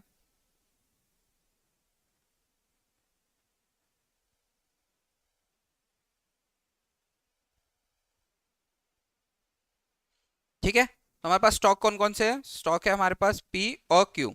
वेट्स कितने बोले थे, 50-50 बोले ना, ठीक है। तो हम क्या करेंगे, एक मिनट, 0.50 और इसका भी 0.50। रिटर्न कितना निकाला था हमने, 16% P का, Q का 17%, तो वेट कर देते तो 0.5 इंटू 16 दैट इज 8,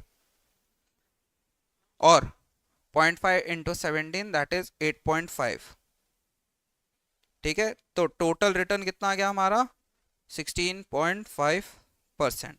ठीक है, तो रिटर्न ऑफ पोर्टफोलियो कितना आ रहा है हमारा, 16.50%। इतना पार्ट क्लियर है क्या, चलो नोट डाउन कर लो आप लोग पहले तो। ठीक है, समझ में आ रहा है ना, इजी है बहुत।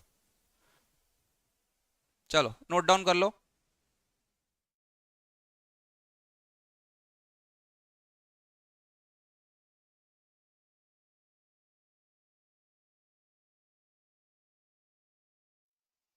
ठीक है, हो गया क्या लिख के? चलो, अब हमारा रिटर्न ऑफ अ स्टॉक और रिटर्न ऑफ अ पोर्टफोलियो का पार्ट खत्म होता है। ठीक है, एक बार जल्दी से जल्दी हम रिवाइज कर लेते हैं। हमने क्या सीखा कि एक पोर्टफोलियो का रिटर्न कैसे कैलकुलेट करते हैं। अब पोर्टफोलियो का रिटर्न कैसे कैलकुलेट करते हैं, उसके लिए सबसे पहले हमने क्या सीखा कि एक इंडिविजुअल स्टॉक का रिटर्न कैसे कैलकुलेट करते हैं। अब इंडिविजुअल स्टॉक का हम लोग ने रिटर्न के लिए क्या क्या सीखा था। सबसे पहले हमने सीखा था होल्डिंग पीरियड रिटर्न। अब होल्डिंग पीरियड रिटर्न में हमने क्या सीखा था। होल्डिंग पीरियड रिटर्न में हमने सीखा था कि दो टाइप के हमारे रिटर्न होते हैं। एक होता है कैपिटल एप्रिसिएशन, एक क्या होता है कैपिटल एप्रिसिएशन, और दूसरा क्या होता है हमारा करंट यील्ड। ठीक है, तो इससे हमारा क्या आ जाता है होल्डिंग पीरियड रिटर्न। ठीक है, उसके बाद हमने दूसरा क्या देखा था, एवरेज रेट ऑफ रिटर्न के बेसिस पे कैसे करते हैं। तो एवरेज रेट ऑफ रिटर्न में हमारे दो पार्ट आते थे। एक, अगर पास डेटा गिवन है, अगर पास डेटा गिवन है तब कैसे करेंगे, और अगर एक्सपेक्टेड डेटा गिवन है तब कैसे करेंगे। ठीक है, अब एक काम करते हैं, सबके फॉर्मूलाज भी लिख के चलते हैं। तो कैपिटल अप्रिसिएशन में हम क्या करते थे, closing value minus opening value upon opening value into 100। और करंट यील्ड का क्या फॉर्मूला था, dividend upon opening value into 100, है ना। अब पास डेटा अगर दिया हुआ है तो पास डेटा में हम लोग क्या फॉर्मूला लगाते थे, summation of return upon number of years. ठीक है, और अगर एक्सपेक्टेड डेटा दिया है तो हम लोग क्या करते थे, summation of probability into return. ठीक है, तो ये था हमारा इंडिविजुअल स्टॉक का। वैसे ही हमने किसका देखा था, पोर्टफोलियो का। पोर्टफोलियो में हमने क्या यूज किया था, हमने एवरेज रिटर्न का यूज किया था, एवरेज रेट ऑफ रिटर्न। सबसे पहले तो पोर्टफोलियो का देख लेते हैं हमारा फॉर्मूला क्या होता है। तो पोर्टफोलियो का अगर रिटर्न निकालना है तो क्या करते थे हम लोग, weight of A into weight of weight of A into return of A plus weight of B into return of B. Clear. उसके बाद एवरेज रेट ऑफ रिटर्न निकालने के लिए हम लोग दो तरीका यूज कर देते हैं, एक तो पास डेटा दिया है तो, उसके बाद एक्सपेक्टेड डेटा दिया है तो। ठीक है, अगर पास डेटा दिया है तो क्या करेंगे हम लोग, सेम पास डेटा का फॉर्मूला यूज करके अलग अलग स्टॉक्स का क्या करेंगे, एक एक्सपेक्टेड रिटर्न निकालेंगे। और सेम अगर एक्सपेक्टेड डेटा दिया है तो सारे के सारे स्टॉक्स का क्या करेंगे, एक एक्सपेक्टेड रिटर्न निकाल लेंगे। उसके बाद ये निकालने के बाद क्या करेंगे, सबसे पहले इधर लिख लेते हैं, फाइंड इंडिविजुअल स्टॉक रिटर्न। ठीक है, और इसके केस में भी सेम रहेगा, फाइंड इंडिविजुअल स्टॉक रिटर्न। ठीक है, एक बार इंडिविजुअल स्टॉक का रिटर्न आ गया तो हम उसके बाद क्या करेंगे, टेबल बनाएंगे, स्टॉक लिखेंगे, वेट लिखेंगे, रिटर्न लिखेंगे, और वेट इनटू रिटर्न करके इसका जो टोटल आएगा वो मिल जाएगा मेरे को, वो क्या मिल जाएगा मेरे को, रिटर्न ऑफ द पोर्टफोलियो। ठीक है, तो ये था अभी तक का हमारा समेशन या समरी बोल सकते हो ऑफ पोर्टफोलियो। ठीक है, अगर आपको ये एक जगह पे चार्ट बनाना है तो आप बना सकते हो। ठीक है, मैं एक आपको इसको फुल स्क्रीन में करके दे देता हूं।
ठीक है, हो गया।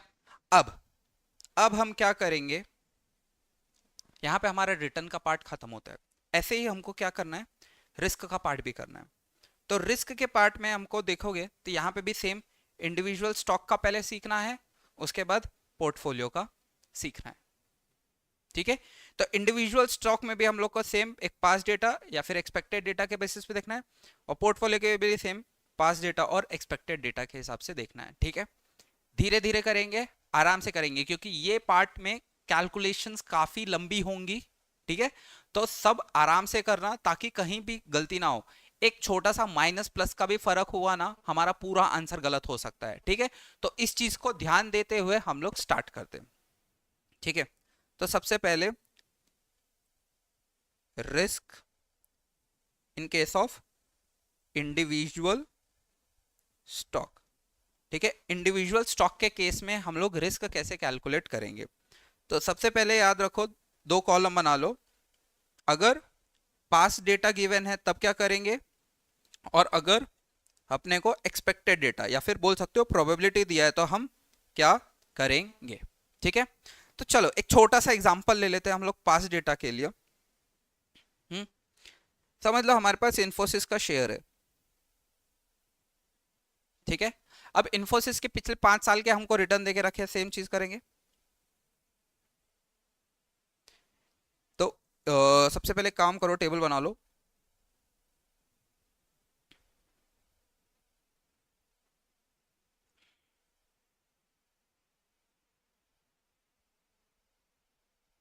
ठीक है, तो हमको इन्फोसिस के ईयर और रिटर्न देके रखे हैं।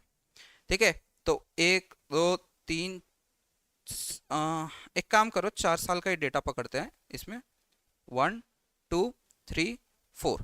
ठीक है, 4 साल का हमको डेटा देके रखा है।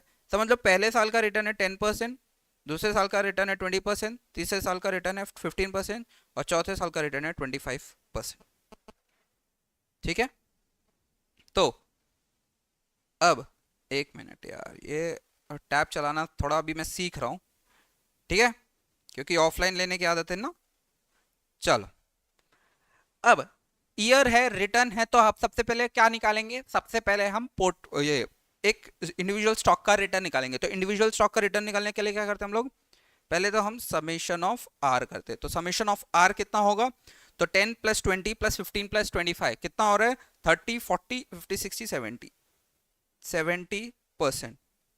तो रिटर्न कितना आएगा हमारा, 70/4। तो कितना आ रहा है हमारा, 70/4, दैट इज 17.5%। कितना आया हमारा रिटर्न, 17.5%। इसके बाद क्या करना है, इसके बाद हमको निकालना है डेविएशन। डेविएशन कैसे आता है, तो हम डेविएशन को नाम देंगे यहाँ पे डी से। तो D is equal to R minus R bar, R minus R bar. तो डेविएशन कितना आएगा, तो 10 - 17.5 कितना आएगा, -7.5। फिर 20 - 17.5 दैट इज 2.5। फिर 15 - 17.5 -2.5, और 25 - 17.5 7.5। हमेशा याद रखना, जब पास डेटा गिवन है तब हमारा r माइनस आर बार यानी डेविएशन हमेशा सम 0 होगा। ठीक है, अब ये सम 0 होगा, इस वजह से हम लोग को क्या करना पड़ेगा, डेविएशन का स्क्वायर करना पड़ेगा। क्या करना पड़ेगा, डेविएशन का स्क्वायर। तो चलो करते हैं, 7.5 का स्क्वायर कितना आ रहा है, 56.25, और 2.5 का स्क्वायर कितना आ रहा है, 6.25, इसका भी 6.25 और इसका भी 56.25। चलो टोटल कर लो डेविएशन का, तो 56.25 + 56.25 + 6.25 + 6.25 आ रहा है हमारा आंसर 125। ठीक है, तो हमारा रिस्क कितना आएगा, तो रिस्क को हम डिफाइन करते हैं √of d², या फिर तुम बोल सकते हैं √of summation of r minus R बार का स्क्वायर। ठीक है, अब ये इतना बड़ा याद रखने से बेटर है हम लोग d वाला याद रखेंगे। ठीक है, तो कितना आएगा हमारा, तो √of 125 which is equal to 125 का रूट कितना आता है हमारा, 11.18%, 11.18%। ठीक है, तो रिस्क कितना आया हमारा 11.18%। इसका मतलब क्या है, ये जो हमारे को रिटर्न दिया हुआ है, हमने जो निकाला है अभी, ये रिटर्न ऊपर या नीचे कितना जा सकता है, 11.18%। Are we clear? हाँ, कि हम लोग को स्टॉक का रिटर्न और रिस्क कैसे निकालना है।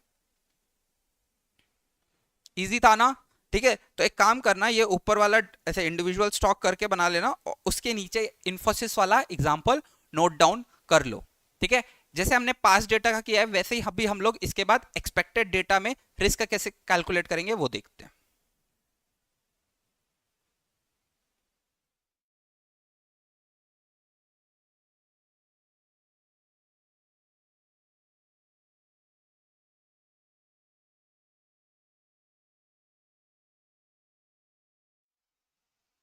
ठीक है, क्लियर है क्या एक्सपेक्टेड डेटा, सॉरी ये पास्ट डेटा का एग्जांपल। चलो अब आ जाओ, एक्सपेक्टेड डेटा का एग्जांपल हम बनाते हैं।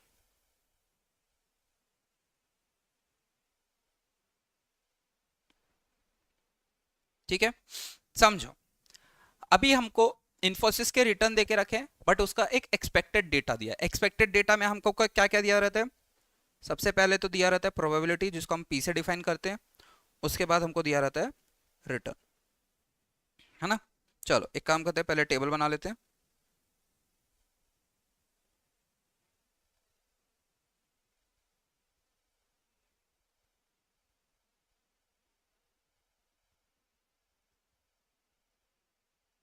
ठीक है, अब सबसे पहले हम डेटा बना लेते हैं। सबसे पहले समझ लो प्रोबेबिलिटी देके रखी है 20%, 50% और 30%। ठीक है, और रिटर्न देके रखे हमको 15%, 10% एंड 20%। ठीक है, तो वापस से सबसे पहले हम क्या निकालेंगे, सबसे पहले हम निकालेंगे कि एक्सपेक्टेड रिटर्न कितना होगा। तो सब क्या करेंगे, हम करेंगे P into R, that is सबसे पहले 0.2 मल्टीप्लाई बाय 15, दैट इज 3, फिर 0.5 into 10 that is 5 and 0.3 into 20 that is 6। ठीक है, तो टोटल कितना आ गया हमारा 14%। ठीक है, तो रिटर्न आ गया हमारे इन्फोसिस के स्टॉक का 14%। इतना पार्ट क्लियर है। अब हम लोग क्या करेंगे, सेम जैसे हमने पास डेटा में किया था, हम कैलकुलेट करेंगे डेविएशन। तो डेविएशन के लिए हम क्या करेंगे, आर माइनस आर बार। ठीक है, तो 15 माइनस 14 1, 10 माइनस 14 -4 और 20 माइनस 14 6। अब याद रखना, एक्सपेक्टेड डेटा में डेविएशन का भी सम जीरो नहीं आएगा। क्यों? क्योंकि यहां पे हम लोग जब रिटर्न कैलकुलेट करते हैं तो प्रोबेबिलिटी से मल्टीप्लाई करते हैं। ठीक है, तो अब जब जो डेविएशन आया है ना, ठीक है, उसके बाद जो हम लोग डी स्क्वायर करते थे, अब हम डी स्क्वायर ना करके क्या करते हैं, पी इंटू डी स्क्वायर। क्या करेंगे, पी इंटू डी स्क्वायर। तो डी कितना है हमारा, पहले वाले का 1, 1 का स्क्वायर अपना 1 इंटू 0.2, तो कितना आ गया 0.20। नेक्स्ट कितना है 4, 4 का square 16 into 0.5 that is 8 and lastly 6, 6 का स्क्वायर 36 इंटू 0.3 दैट इज 10.80। ठीक है, तो इसका टोटल कितना आ रहा है 10.8 प्लस 8 प्लस 0.2। ठीक है, तो कितना आ रहा है हमारा 18, 19%।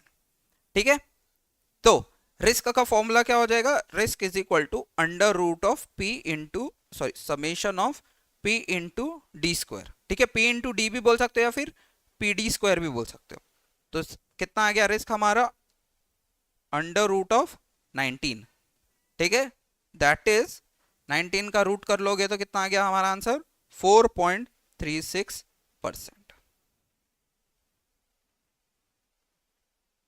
ठीक है, तो ऐसे हम लोग कैलकुलेट करेंगे हमारे एक इंडिविजुअल स्टॉक का रिटर्न एंड रिस्क।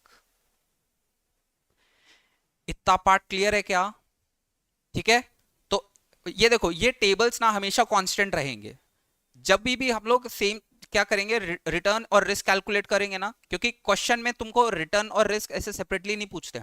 एक क्वेश्चन दे देंगे, उसी में बोलेगा कि रिटर्न निकालो, रिस्क निकालो। अभी क्या, अभी हम लोग धीरे धीरे स्टेप्स ले रहे हैं, तो इसके लिए हम सबसे पहले रिटर्न निकालना सीखा। एक बार रिटर्न निकालना आ गया तो अब हर रिस्क के क्वेश्चन में हमको रिटर्न भी कैलकुलेट करना पड़ेगा। Is that clear? ठीक है, तो ये था हमारा एक्सपेक्टेड डेटा के हिसाब से रिस्क कैसे कैलकुलेट करते हैं। ठीक है, एक काम करो, पहले ये नोट कर लो, उसके बाद मैं आपको समरी नोट्स जो मैंने बना के रखे हैं मैं वो दिखाता हूं, आप उसको भी नोट कर लेना। ठीक है, चलो।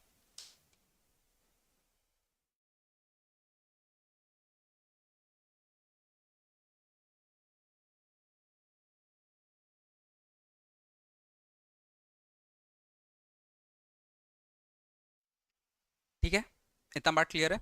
चलो एक बार नोट्स पे आ जाते हैं हम लोग के। तो यहाँ पे हमने देखो, अगर पास डेटा दिया हुआ है तो हम लोग कैसे कैलकुलेट कर रहे थे, ईयर्स, रिटर्न, उसके बाद डेविएशन निकाल रहे थे, उसके बाद इसको हम लोग ये भी लिख सकते हैं, या फिर मैंने इसका दूसरा नाम क्या दिया, डी स्क्वायर। ठीक है, इसको जितना शॉर्ट में याद रखोगे उतना ज़्यादा बेटर रहेगा। ठीक है, तो ये आपका देखो इतना बड़ा फॉर्मूला अभी कैसा हो जाएगा, summation of D square upon N. ठीक है, एकदम छोटा सा फॉर्मूला है, याद रखना पड़ेगा। वैसे अगर एक्सपेक्टेड डेटा गिवन है तो क्या करेंगे, प्रोबेबिलिटी, प्रोबेबिलिटी इनटू रिटर्न, फिर पीआर निकालेंगे, पीआर निकालेंगे तो हमको क्या मिल जाएगा, रिटर्न ऑफ द पोर्टफोलियो मिल जाएगा। फिर उससे हम क्या निकालेंगे, डेविएशन निकाल लेंगे। उसके बाद डेविएशन का एक मिनट, हाँ, उसके बाद हम क्या करेंगे, P इंटू डेविएशन का स्क्वायर कर लेंगे, तो हमारा इसमें फॉर्मूला क्या चेंज हो जाएगा, summation of P into D square. ठीक है, इतना पार्ट क्लियर है। चलो ये भी एक काम करो, पार्ट नोट कर लो। ठीक है,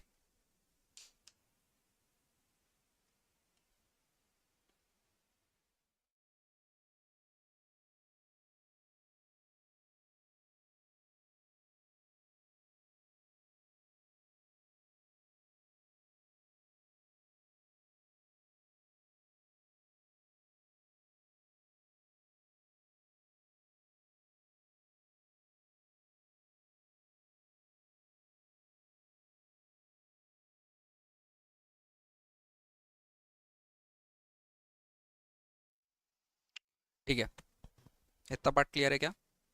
तो अभी तक हमने क्या किया, हमने स्टॉक का रिटर्न निकालना सीख लिया, रिस्क निकालना सीख लिया, किसके, इंडिविजुअल स्टॉक का, और पोर्टफोलियो का सिर्फ हमने अभी तक रिटर्न निकालना सीखा है। ठीक है, तो एक काम करते हैं, पोर्टफोलियो का रिस्क कैसे कैलकुलेट करते हैं वो देख लेते हैं अभी के लिए। तो देखो, जो पोर्टफोलियो का रिस्क होता है उसका हमारा बहुत बड़ा फॉर्मूला है, तो इसको याद कैसे करना है वो बता देता हूँ। तो पोर्टफोलियो का रिस्क होता है हमारा under root of weight of A square into risk of A square plus weight of B square into risk of B square plus 2 times of weight of A, weight of B into covariance of A comma B. कैसे याद रखोगे, weight of A square, risk of A square plus weight of B square plus risk of B square plus 2 times of weight of A, weight of B and covariance of A B. अब तुम्हारा question आएगा कि sir ये covariance का मतलब क्या है। तो कोवेरियंस बेसिकली हमको बताता है, कोवेरियंस हमको बताता है कि रिलेशनशिप कैसा है, रिलेशनशिप किसके बीच में, A and B, A and B क्या, हमारी सिक्योरिटीज। ठीक है, तो जो सिक्योरिटीज में हम इन्वेस्ट करने वाले हैं उसका रिलेशनशिप कैसा है। रिलेशनशिप का मतलब क्या हुआ, समझो, अगर मैं बोल रहा हूं जो हमारा ए और बी है, पहला केस, अगर मैं बोल रहा हूं कि ए अगर बढ़ेगा तो बी भी बढ़ेगा, इसको क्या बोलेंगे हम लोग, पॉजिटिव रिलेशन। इसको क्या बोलेंगे, पॉजिटिव रिलेशन। और इससे क्या होगा, इससे रिस्क हमारा कटेगा कि नहीं कटेगा, इससे रिस्क हमारा नहीं कटेगा। ऐसा क्यों, रिस्क कटने का मतलब क्या है वो समझा देता हूं। जब भी हम लोग रिस्क, अब ए का बोलते हैं कि ए 12% रिटर्न अर्न करेगा, तो रिस्क क्या बोलता है कि ये ऊपर या नीचे जा सकता है। और अगर मैं बी बोल रहा हूं कि 15% रिटर्न अर्न करेगा तो उसका रिस्क क्या बोलता है कि ये ऊपर और नीचे जा सकता है। तो अगर मैं बोलूं कि जब ए ऊपर जा रहा है और बी भी ऊपर जा रहा है तो इसका मतलब क्या है, ए जब नीचे जाएगा तो बी भी नीचे जाएगा। तो इसका मतलब क्या है कि यहाँ पे हम लोग चाहे ए में डालें या बी में इन्वेस्ट करें तो क्या हो रहा है, अगर ए गिरेगा तो बी भी गिरेगा, तो रिस्क क्या होगा, रिस्क हमारा कटेगा नहीं। यहां पे रिस्क क्या रहेगा, रिस्क उतने का उतना ही रहेगा। ठीक है, तो सेम चीज, ठीक है, तो रिस्क नहीं कटेगा। बट अगर मैं वही बोलूं कि अगर मैं ए मेरा बढ़ रहा है और बी गिर रहा है, अगर मैं बोलूं कि ए बढ़ेगा तो मेरा बी का रिस्क क्या होगा, गिरेगा, या फिर ए गिरेगा तो बी बढ़ेगा, इसमें क्या होगा, इसमें होगा हमारा नेगेटिव रिलेशन और यहां पे क्या होगा, रिस्क कटेगा। ठीक है, अभी चीज, ये सब चीज अगर तुमको नहीं समझ में आ रही, होल्ड करो, पेशेंस रखो, क्योंकि ये एक ऐसा पार्ट है जिसको समझने में टाइम लगेगा। ठीक है, हम लोग 4-5 जब क्वेश्चंस कर लेंगे ना तब तुम इस पे बहुत ज्यादा कंफर्टेबल हो जाओगे कि ये रिस्क कटने का मतलब क्या है। ठीक है, अब एक काम करते हैं, एक छोटा सा क्वेश्चन लेते हैं, उससे समझते हैं कि हम लोग कैसे करेंगे। पहली बात, पोर्टफोलियो रिस्क की बात कर रहे तो पोर्टफोलियो रिस्क में हमारे दो पार्ट होते हैं सेम। अगर पास डेटा दिया है तो कैसे कैलकुलेट करेंगे, और अगर हमको एक्सपेक्टेड डेटा दिया है तो कैसे कैलकुलेट करेंगे। ठीक है, देखो अगर ये आपको ये वाला पार्ट अगर नहीं समझा है ना तो आप टेंशन मत लो, धीरे धीरे जब हम क्वेश्चंस करेंगे ना, जब नंबर से समझाऊंगा ना तब आपको समझ में बहुत इजीली आएगा। ठीक है, तो चलो सबसे पहले हम एग्जांपल ले लेते हैं पास डेटा के बेसिस पे। ठीक है, तो पास डेटा के बेसिस पे हमको एग्जांपल में क्या दिया रहेगा, एक तो ईयर दिया रहता है, फिर रिटर्न दिया रहेगा एक ए का और रिटर्न दिया रहेगा बी का। ठीक है, तो ईयर लिख लेते हैं हम लोग, एक मिनट इसको थोड़ा छोटा लिखते हैं, ज्यादा बड़ा हो गया। Year, return of A, return of B. ठीक है, तो ईयर आ जाएगा हमारा 1 2 3 4 5, और रिटर्न लिख लो 15%, 12%, 13%, 10% एंड 15%। फिर बी का लिख लो 7%, 5%, 8%, 10% और 15%। ये हमको क्वेश्चन में दिया हुआ है। अब इसके बेसिस पे हम क्या निकालेंगे, हम लोग निकालेंगे रिटर्न और रिस्क।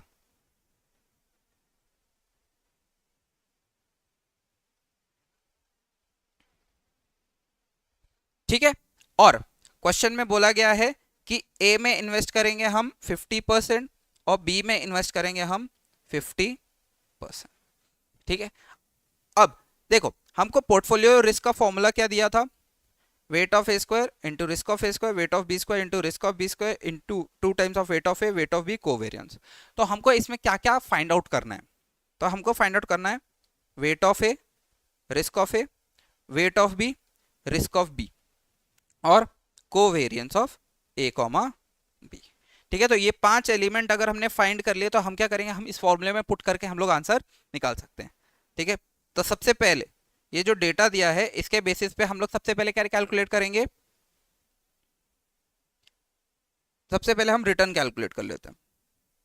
तो रिटर्न कितना आएगा, दोनों का टोटल कर लो, तो 15 + 12 + 13 + 10 + 15 दैट इज 65%। और बिट बी का भी 7 + 5 + 8 + 10 + 15। जैसे हमने इंडिविजुअल स्टॉक का निकाला ना, वैसे ही हमको क्या करना है, दोनों का पहले रिटर्न निकालना है, दोनों का रिस्क निकालना है। तो पहले रिटर्न ऑफ ए के साथ है, तो return of A is equal to summation of return of A upon N. तो कितना था, 65/5 दैट इज 13%। वैसे ही रिटर्न ऑफ बी निकाल लो, तो रिटर्न ऑफ बी कितना आएगा, summation of R B upon N, that is 45/5 is equal to 9%। अच्छा, ये हम क्यों निकाल रहे हैं, क्योंकि रिटर्न कैलकुलेट करेंगे तभी हम डेविएशन कैलकुलेट कर पाएंगे, और डेविएशन कैलकुलेट क्यों कर रहे हैं, ताकि हम रिस्क निकाल सके। इतना पार्ट क्लियर है। चलो अब हम क्या करते हैं, हम टेबल को बड़ा कर देते हैं थोड़ा, ठीक है। तो सबसे पहले हम D1 निकालेंगे। D1 का फॉर्मूला क्या बनाएंगे, R A minus R A बार, ठीक है। D1 कैसे निकालेंगे, R A minus R A बार, तो करो calculate. 15 minus 13 2, 12 minus 13 -1, 13 minus 13 0, 10 minus 13 -3, 15 minus 13 2। Clear है। अब D1 आ गया तो हम क्या करेंगे उसके बाद, हाँ D1 आ गया तो अब क्या करेंगे, D1 का स्क्वायर, D1 का स्क्वायर, तो D1 का स्क्वायर कितना आएगा, 41094, ठीक है। चलो टोटल कर लेते हैं, तो क्या आ रहा है, 4 + 1 + 9 + 4, दैट इज 18, ठीक है। तो रिस्क ऑफ ए कितना आ रहा है, under root of summation of D1 square which is equal to under root upon n, that is 18/5। तो कितना आ रहा है, 18 डिवाइडेड बाय 5, इसका रूट दैट इज 1.90%। कितना आ रहा है, 1.90%। जैसे ये रिस्क ए का निकाला है वैसे हम रिस्क बी का निकालेंगे, ठीक है। तो बी का रिस्क निकालते वक्त क्या करेंगे हम, ठीक है, रिस्क बी का निकालना है तो क्या निकालेंगे, D2, तो D2 कैसा आएगा, R B minus R B bar, R B minus R B bar, तो क्या आ जाएगा हमारा, 7 minus 9 -2, 5 minus 9 -4, 8 minus 9 -1, 10 minus 9 1, 15 minus 9 6। Clear है। अब नेक्स्ट क्या करेंगे हम, D2 का स्क्वायर, क्या करेंगे, D2 का स्क्वायर, तो D2 का स्क्वायर करो कितना आ रहा है, 4 16 1 1 36। चलो टोटल कर लेते हैं, तो 4 + 16 + 2 + 36 दैट इज 58, ठीक है। तो रिस्क ऑफ बी कितना आ रहा है, under root of summation D2 का square upon n, that is under root of 58/5, कितना आता है, 58 डिवाइडेड बाय 5, 11.6, तो अंडर रूट 11.6 कितना आएगा इसका अंडर रूट, 3.41, ठीक है। अब क्वेश्चन के हिसाब से हमारे पास क्या आ गया, रिटर्न आ गया, रिस्क आ गया। अब एक चीज बाकी है ना, कोवेरियंस। तो कोवेरियंस कैसे निकालते हैं वो समझो। कोवेरियंस निकालने का फॉर्मूला है हमारा D1 into D2, D1 into D2। Relationship निकालना है, रिलेशनशिप कैसे आएगा, दोनों के स्टॉक का डेविएशन का मल्टीप्लीकेशन करके। अब ये पार्ट इंपॉर्टेंट है क्योंकि यहाँ पे क्या होता है, यहाँ पे आपको साइन का गलती हो सकता है, साइन मतलब माइनस प्लस का। जैसे कि यहाँ 2 इंटू 2 -2 है ना, तो क्या आएगा -4। नेक्स्ट -1 इंटू -4 +4, 0 इंटू -1 0, -3 इंटू 1 -3, फिर 2 इंटू 6 12, ठीक है। तो कितना आया आंसर, 9 आया क्या सबका आंसर, 9, ठीक है। तो कोवेरियंस निकाल लेते, तो covariance of A comma B is equal to summation of D1 into D2 upon n, ठीक है। क्या आएगा, summation D1 into D2 upon n, that is 9/5 which is equal to 1.80, ठीक है। देखो कितना बड़ा चला गया क्वेश्चन, है ना। अब हमारे पास वेट्स भी है, हमारे पास दोनों स्टॉक के रिस्क भी हैं, हमारे पास कोवेरियंस भी है। तो अब क्या करेंगे हम, फॉर्मूले में पुट करते हैं। तो लिखो risk of the portfolio is equal to under root of weight of A square, risk of A square plus weight of B square into risk of B square plus 2 times of weight of A weight of B covariance A B. ठीक है, चलो put करते हैं। ठीक है, एक काम करते हैं, सबसे पहले आप इतना पार्ट नोट डाउन कर लो, उसके बाद हम वो करते हैं कैलकुलेट। ठीक है, चलो